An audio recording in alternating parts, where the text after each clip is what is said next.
الحمد لله الحمد لله وحده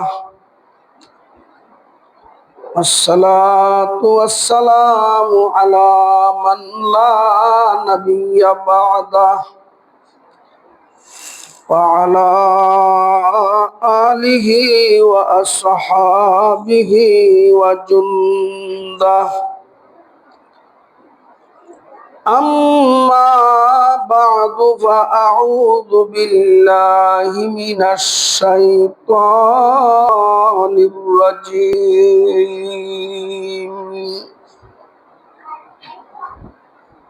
بسم الله الرحمن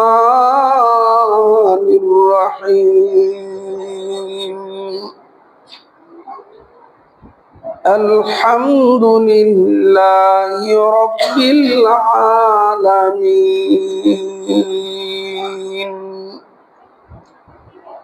الرحمن الرحيم مالك يوم الدين إياك نعبد وإياك نستعين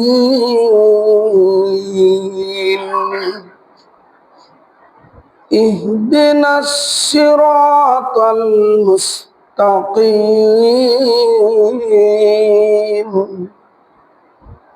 صراط الذين أنعمت عليهم غير المغضوب عليهم ولا الضالين وقال رسول الله صلى الله عليه وسلم لا يدخل الجنة إلا مؤمن أو كما قال عليه الصلاة والسلام شكرا درود شريف پڑھی اللهم صل على محمد وعلى آل محمد كما صليت على إبراهيم وعلى آل إبراهيم إنك حميد مجيد اللهم بارك على محمد وعلى آل محمد كما باركت على إبراهيم وعلى آل إبراهيم إنك حميد مجيد بلغ العلا بكماله كشف الدجى بجماله حسنت جميع خصاله صلوا عليه چگم دوار امت را کہ دارت چھو تو پشتی با چباک از موج بحرارا کہ باشد نوح کشتی با بلغ العلا بکمالی کشف الدجا بجمالی حسنت جميع خصاله صلوا عليه اللهم صل وسلم وبارك عليه محترم মুসল্লিয়ান کرام রব্বুল আলামিনের শুকরিয়া জ্ঞাপনার্থে আমরা সকলে দিল খুলি বলি আলহামদুলিল্লাহ। আমি গত জুমায় সূরাতুল ফাতিহার তাফসীর আরম্ভ করেছিলাম। ইনশাআল্লাহ আল্লাহ তৌফিক দিলে কয়েক সপ্তাহ ধারাবাহিকভাবে সূরাতুল ফাতিহার তাফসীর করার চেষ্টা করব। তারপর আল্লাহ তৌফিক দিলে ধারাবাহিকভাবে সূরাতুল বাকারা থেকে নিয়ে চেষ্টা করব ধারাবাহিক কিছু কথা আপনাদেরকে শোনাইবার। আমরা দিল খুলি বলি আলহামদুলিল্লাহ। আমরা গত জুমায় আল্লাহ তাআলা যে রব, সমস্ত জাহানের পালন কর্তা, এই সম্পর্কে সামান্য আলোচনা শুনেছিলাম। যেমন এক আয়াতের মধ্যে আল্লাহ বলেন, ইয়া আইয়ুহান নাসু উবুদু রাব্বাকুম, হে মানুষ তোমরা তোমাদের রবের ইবাদত করো। আল্লাহ রবের পরিচয় দিয়ে বললেন, আল্লাযী খালাকাকুম, যে আল্লাহ তোমাদেরকে সৃষ্টি করেছেন, ওয়াল্লাযীনা মিন ক্বাবলিকুম, এবং তোমাদের পূর্বে যারা ছিল তাদেরকেও সৃষ্টি করেছেন। আমাদের সৃষ্টিকর্তা কে? আমাদের পিতামাতার সৃষ্টিকর্তা কে? আসমানকে সৃষ্টি করেছেন, জমিনকে সৃষ্টি করেছেন, এই সমস্ত মাখলুকাতকে সৃষ্টি করেছেন। সুবহানাল্লাহ। এই জন্য বলেন আল্লাযী খালাকাকুম ওয়াল্লাযীনা মিন ক্বাবলিকুম, যে আল্লাহ আপনাদেরকে সৃষ্টি করেছেন, তোমাদেরকে সৃষ্টি করেছে, তোমাদের পূর্বে যারা ছিল তাদেরকে সৃষ্টি করেছে। ওই সৃষ্টিকর্তা রবের ইবাদত করো। ইবাদত করলে লাভ হবে কি? লাআল্লাকুম তাত্তাকুন,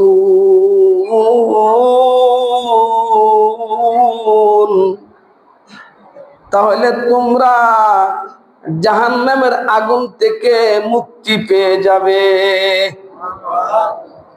তুমি যদি তোমার রবের ইবাদত করো তাহলে তুমি জাহান্নামের আগুন থেকে মুক্তি পাবে।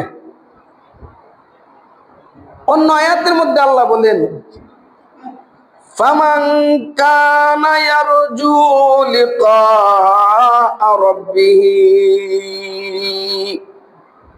যারা এই আশা রাখে যে একদিনই দুনিয়ার জীবন শেষ হওয়ার পরে আমরা আমাদের রবের সঙ্গে মুলাকাত করতে হবে, এই রবের মুলাকাত যে আশা রাখে, ফালইয়ামাল আমালান সলিহা, সেজন্য নেক কাজ করে।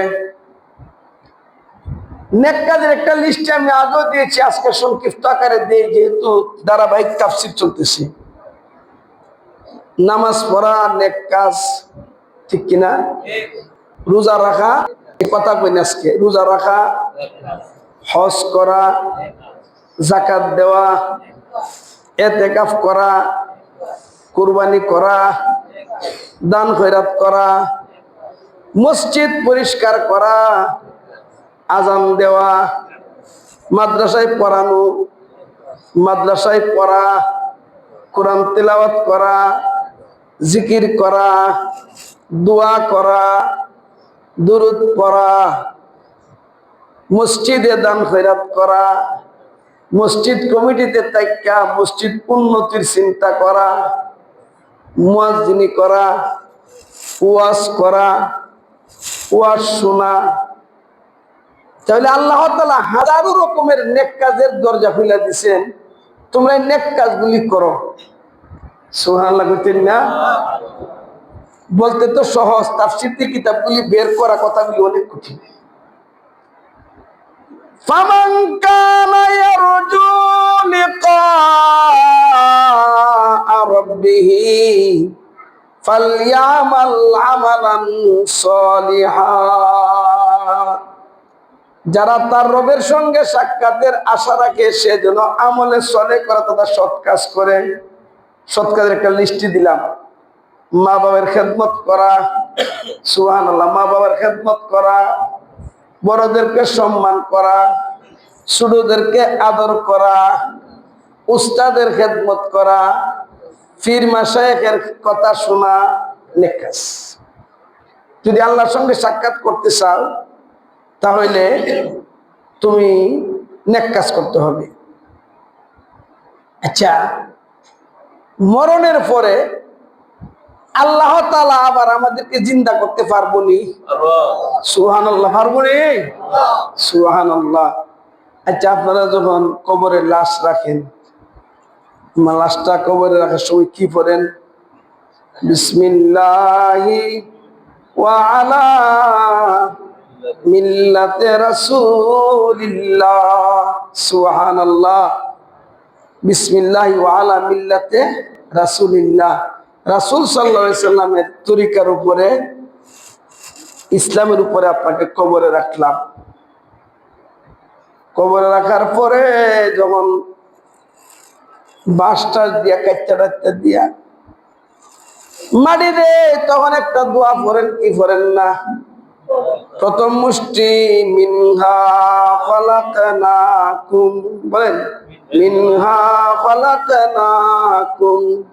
আল্লাহ বলেন, ও বান্দা, তোমাকে আমি আল্লাহ এই মাটির থেকে সৃষ্টি করেছি।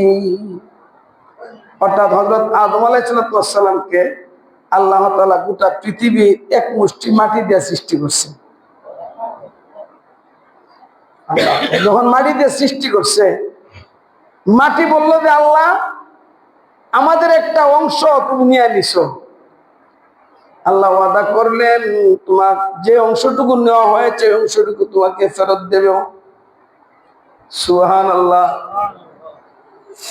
ওমিন্না নুঈদুকুম, সুবহানাল্লাহ, জোরে কোন।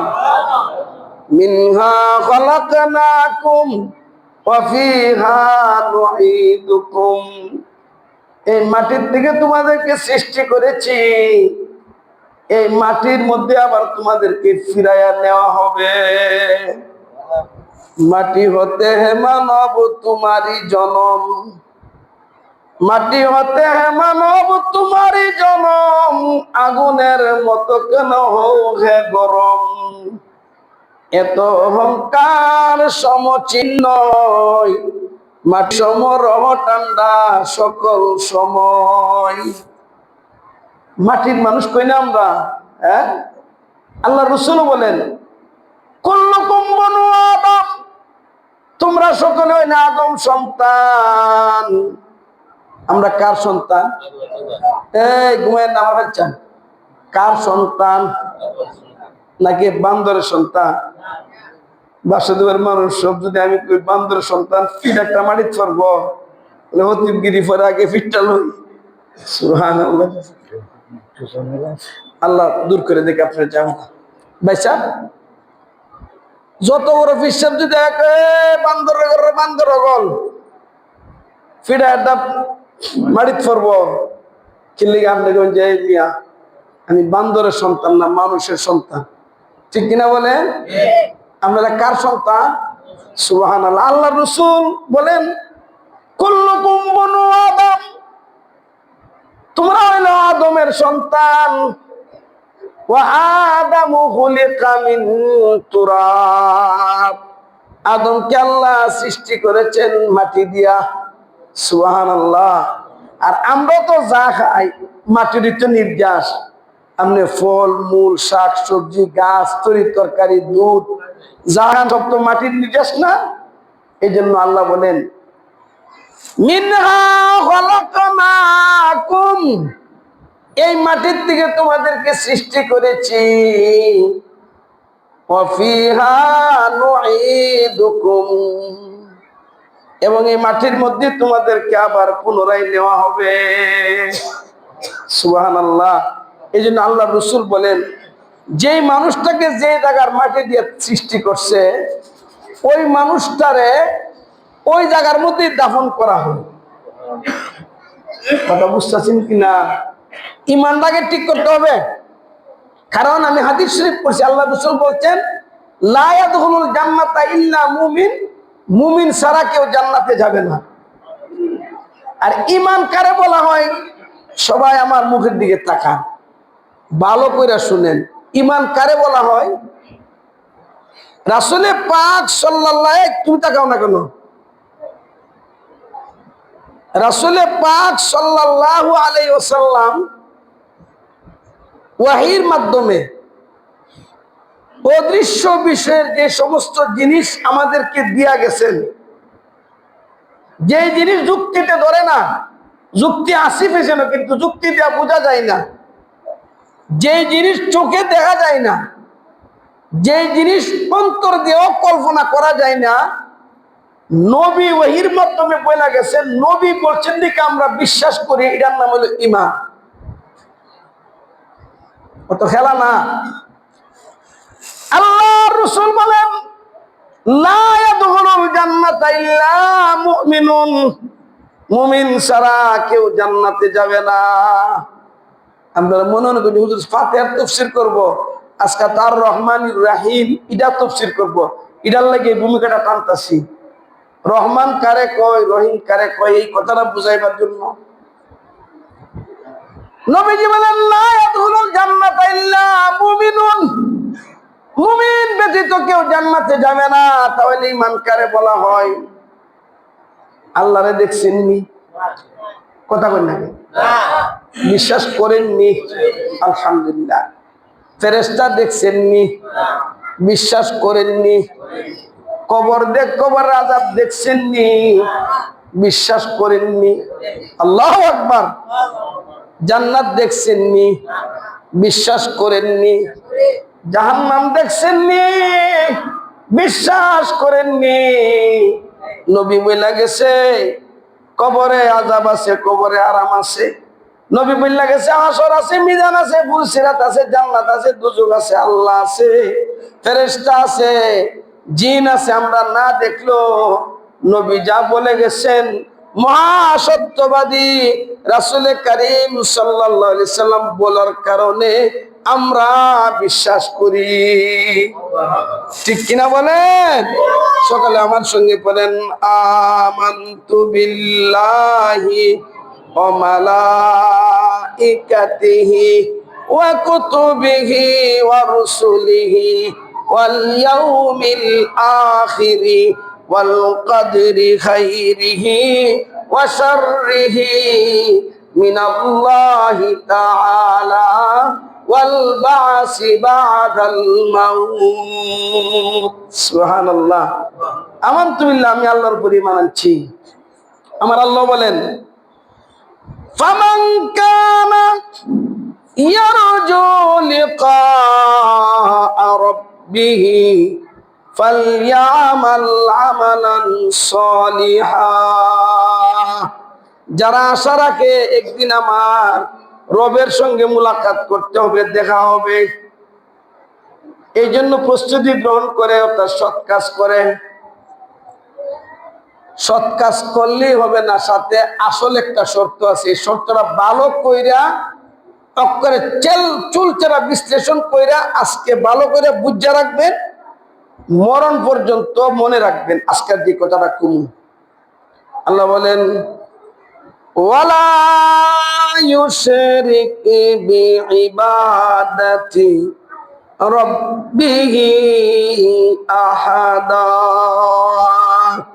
তোমার রবের ইবাদতে কাউকে শরীক করিও না। এখন রবের ইবাদতে শরীকের কথাটা সামান্য একটু ব্যাখ্যা দিয়ে আর রহমান আর রহিমের তাফসীরটা করি। একটা হলো আল্লাহ তাআলার সত্তা। আল্লাহর সত্তার সঙ্গে কাউকে অংশীদার স্থাপন করা যাবে?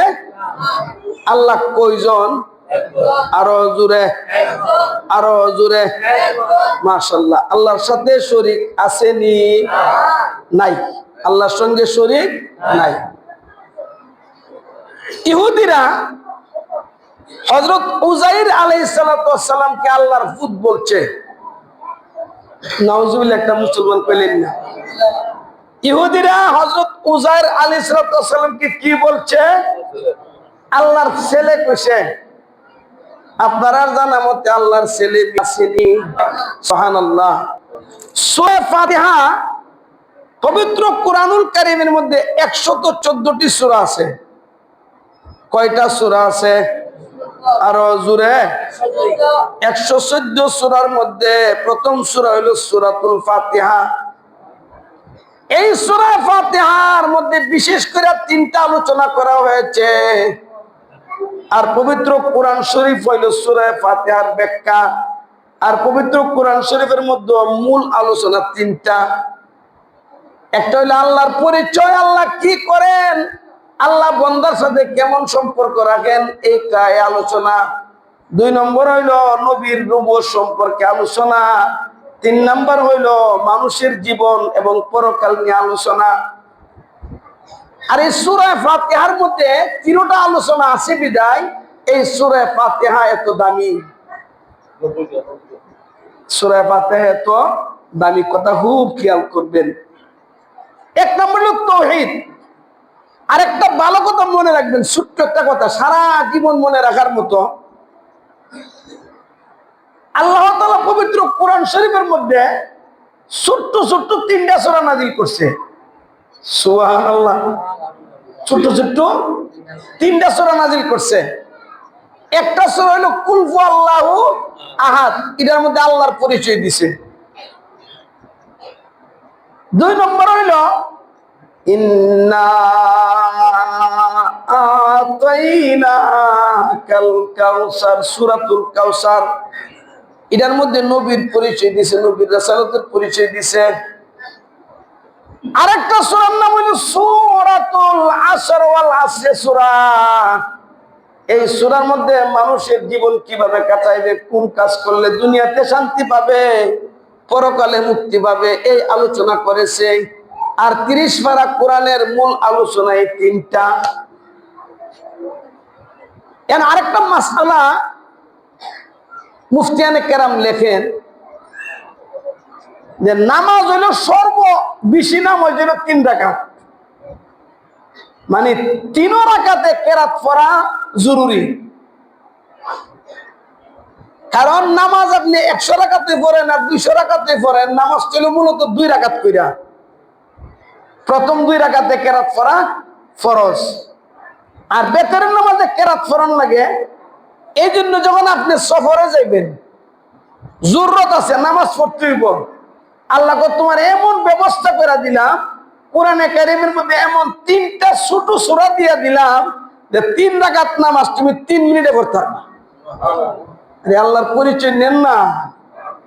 চিন্তা করছেন আল্লাহ কত দয়ালু। সফরে যাইবা, তাড়াহুড়া আছে, এখন নামাজ পড়বা, স্টেশন মসজিদ, তুমি সূরা ইউসুফ তেলাওয়াত শুরু করছো, চলবো?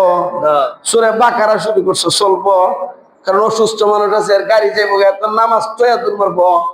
এই জন্য আল্লাহ এমন ছোট সূরা দিছে 3টা যে বেশিরভাগ মানুষ না পড়ে, সফররত অবস্থায় ছোট ছোট সূরা 3টা দিয়ে দিছে।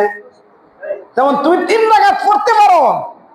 আল্লাহু আকবার, সুবহানাল্লাহ। কুল হুয়াল্লাহর মধ্যে আল্লাহর ওয়াহদানিয়ত, আল্লাহর একত্ববাদের শিক্ষা।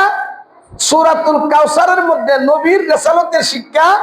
আর ওয়াল আসর সূরার মধ্যে মানুষের জীবন কোন পথে চালাইলে 4টা কাজ করলে সে মুক্তি পাবে, 4টা কাজ না করলে সে জাহান্নামে যাবে, এই আলোচনা করেছেন। এবার আসি, বলতেছিলাম আল্লাহর সত্তার সঙ্গে কাউকে শরীক করা যাবে না। আল্লাহর সাথে উযাইর আলাইহিস সালাতু ওয়াস সালাম ইহুদিরা বলছে ওয়াকালাতিল উযাইর ওয়াকালাতিল ইয়াহুদু উযাইরুন ইবনুল্লাহ। জোরে কোন নাউজুবিল্লাহ। ইহুদিরা কয় উযাইর আলাইহিস সালাতু ওয়াস সালাম আল্লাহর পুত, আল্লাহর ছেলে। আর আমার আল্লাহ কো সকলে আমার সঙ্গে পড়ুন আউযু বিল্লাহি মিনাশ শাইতানির রাজীম বিসমিল্লাহির রাহমানির রহিম কুল হুয়াল্লাহু আহাদ আল্লাহুস সামাদ লাম ইয়ালিদ ওয়া লাম ইউলাদ ওয়া লাম ইয়াকুল লাহু কুফুয়ান আহাদ। হে নবী বলে দেন আল্লাহ এক, আল্লাহুস সামাদ, আল্লাহ মুখাফিকি। লাম ইয়ালিদ, আল্লাহ কাউকে জন্ম দেন নাই, ওয়ালাম ইউলাদ, আল্লাহ কাউকে জন্ম গ্রহণ করেন নাই, আল্লাহ থেকে কেউ জন্ম গ্রহণ করেন নাই। তিনি জনক না, জনিত না, তিনি হইলেন সৃষ্টিকর্তা। ইহুদিরা কো উজাইর আলাইহিস সালাম আল্লাহর ছেলে, আর খ্রিস্টানরা নাসারারা কো যে ঈসা আলাইহিস সালাম আর মারিয়াম আলাইহিস সালাম তিনজনে মিল্লা এক খোদা। নাউজুবিল্লাহ, আগামী জুমায়। সুতরাং এরাও আল্লাহর জাতির সঙ্গে শরীক করছে, এই জন্য তারাও মুশরিক। ইহুদিরা উজাইর আলাইহিস সালামকে শরীক করে মুশরিক, আর খ্রিস্টানরা ঈসা আলাইহিস সালাম এবং মারিয়াম আলাইহিস সালামকে শরীক করে মুশরিক। আর হিন্দুরা, অনেক মুসলমান আছে মায়ার কান্দা কান্দে। আমি গত আন্দোলনে বলেছি যে এটা বাংলাদেশ, এটা গুজরাট না, ঠিক কিনা বলেন? মুসলমানদের হিন্দুরা জবাই করে ফেলবে, এই সাহসটা তারা পাইল কোথায়? যদি আপনার দিলে আঘাত না লাগে তাহলে বোঝা গেল আপনার মধ্যে সমস্যা আছে। মুসলমান হইলে বাদশা জাতি, কোন কাফের বেঈমান নাস্তিক মুরতাদ মুসলমানদের দিকে তেরা চোখে তাকাবার শক্তি তাদের নাই। তারা মুসলমানদের জবাই করে ফেলবে, সাহসটা পাইল কই?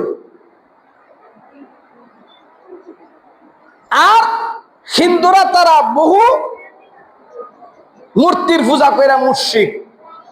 আর আল্লাহর নবী বলেন লা ইয়াদখুলুল জান্নাতা ইল্লা মুমিন, মুমিন ব্যতীত কেউ জান্নাতে যাবে না।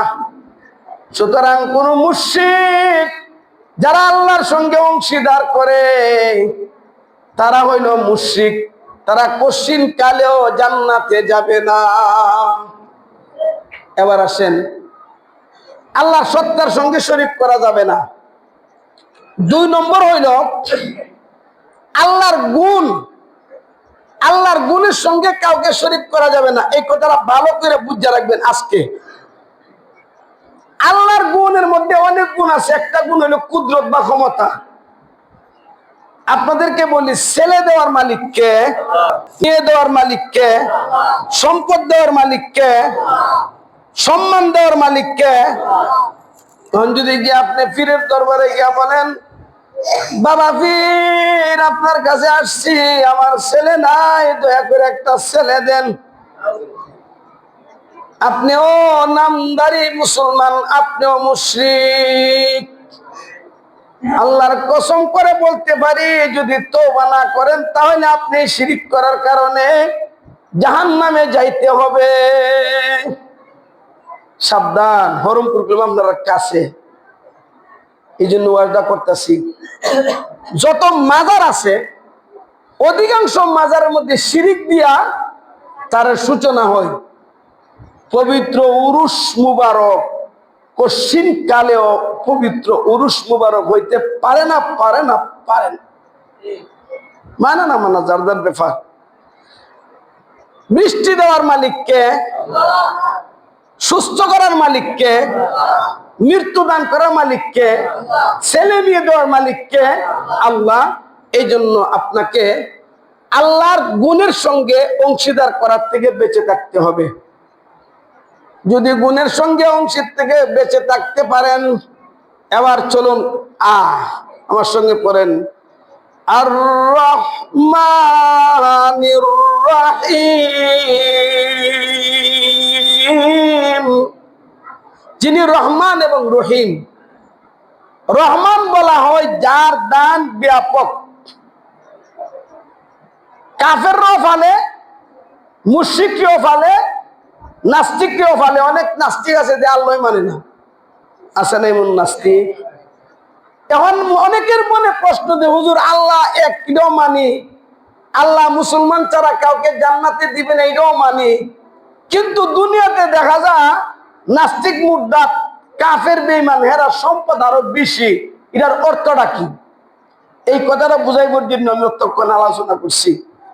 আল্লাহ বলেন আর রহমান, তিনি হইলেন দয়াময়। দুনিয়াতে তুমি তার সঙ্গে শরীক করো, মূর্তি পূজা করো, অগ্নি পূজা করো, গাছের পূজা করো, মাছের পূজা করো, দরগার পূজা করো, দুর্গার পূজা করো, তুমি যা কিছু করো না কেন, যেহেতু তিনি রহমান, দুনিয়ার মধ্যে তোমাকে তিনি লালন পালন করবে। তুমি গুনাহ করবা, তোমার সুস্থতা কেড়ে নেবে না। তুমি গুনাহ করবা, তোমার রিজিক ছিনিয়ে নেবে না। তুমি গুনাহ করবা, তোমার সম্মান ছিনিয়ে নেবে না। তুমি জুলুম করবা, তোমার ক্ষমতা ছিনিয়ে নিবে না। কারণ তিনি হইলেন রহমান। দুনিয়ার মধ্যে কাফের কেউ খাওয়াবে, মুশরিক কেউ খাওয়াবে, নাস্তিক কেউ খাওয়াবে, মুরতাদ কেউ খাওয়াবে, কিন্তু একটা কথা জানিয়া রাখো, তিনি হইলেন রাহিম। পরকালে একমাত্র যারা ইমানদার তাদেরকে মাফ করবে, ইমান ছাড়া কাউকে মাফ করবে না। এই আর রহমান রাহিম বুঝছেন তো? এই দুনিয়াতে যে কাফের বেঈমান নাস্তিক মুরতাদ বলগার টলগার যা আছে সব টান্ডে আল্লাহ খাওয়া। হে সুদ খায় কই কবর রাজা। আরে না দান কোথাকার, এর চেয়ে একটা গুরু অনেক বালা, ঠিক না বে ঠিক? কবর রাজা প্রীতি দুনিয়া, এটা কি দুনিয়া পাইছ? কবরে যায়া দেখ, বিশ্বাস করো না, কবরে যায় দেখো। হ্যাঁ গুসকা লারা মারে, লারা মারস, কবরে যায় দোষ না। এই জন্য তুমিও সবকিছু করার পরে তোমার দুনিয়ার মধ্যে আল্লাহ রিজিক বন্ধ করছে না কেন? কোন কারণে? তিনি হইলেন রহমান। কোন কারণে? তিনি হইলেন রহমান। দুনিয়ার মধ্যে তুমি যা করবা তোমার জন্য রাস্তা খোলা। স্যার বসা আছে, পরীক্ষার হলো, যে ভুল লেখে হেও পরীক্ষা দে, যে সঠিক লেখে হেও পরীক্ষা দে। এই ঠিক না বে ঠিক? যদি কোনো ব্যাক করলে দেখছি তুই যেমন পরীক্ষা দিছ আমিও পরীক্ষা দিছি। আরে গাধা, গাধার গাধা, চ্যাম্পিয়ন গাধা তুই। তোর রেজাল্ট বাইরনের পরে তুই বুঝবে কি পরীক্ষাটা দিছ, ঠিক না বে ঠিক? পরীক্ষা তো তুই সব ঠিক হয়, অন্তর রেজাল্ট শুরু হওয়ার পরে বুঝবে তুই কটা গুড়ার ডিম খাইছ। রেজাল্ট বাইরে হওয়ার আগে নাচিস না। কারণ যে বেটা সঠিক লেখছে হে 10টা পত্রিকা কিনবো, কিনা সবাই দেখাইবো আমি পাস করছি। আর তুই তো নাহলে মানে বিদেশ যাইবার চিন্তা করবি, ভাল লাগা না করা লাগ বিদেশ যাবো। হ্যাঁ বিদেশ যাই করবো কি পড়ছে না গুড়ার ডিম। তো সুতরাং আল্লাহ হলেন রহমান, এই জন্য দুনিয়াতে সকলকে ফালে, কিন্তু হাসরের ময়দানে তিনি রহমানের গুণ প্রকাশ না করে রহিম হয়ে যাবেন, খাস হয়ে যাবেন। শুধু দুনিয়াতে যারা আল্লাহ মান্না গেছো, নবী মান্না গেছো, কোরআন মান্না গেছো, কিতাব মান্না গেছো, ইবাদত কইরা গেছো, তারা মাপ পাইবা। পরকালে কিন্তু খবরদার, সাবধান, পরকালে তিনি হইলেন রহিম আর রহমানির। ইনশাআল্লাহ আগামী জুমায় মালিকি ইয়াউমিদ্দিন,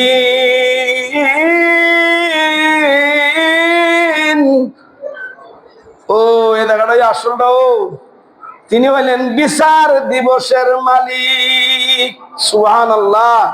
বিচার দিবস আসেনি, যদি তাকে বুঝে চললেন।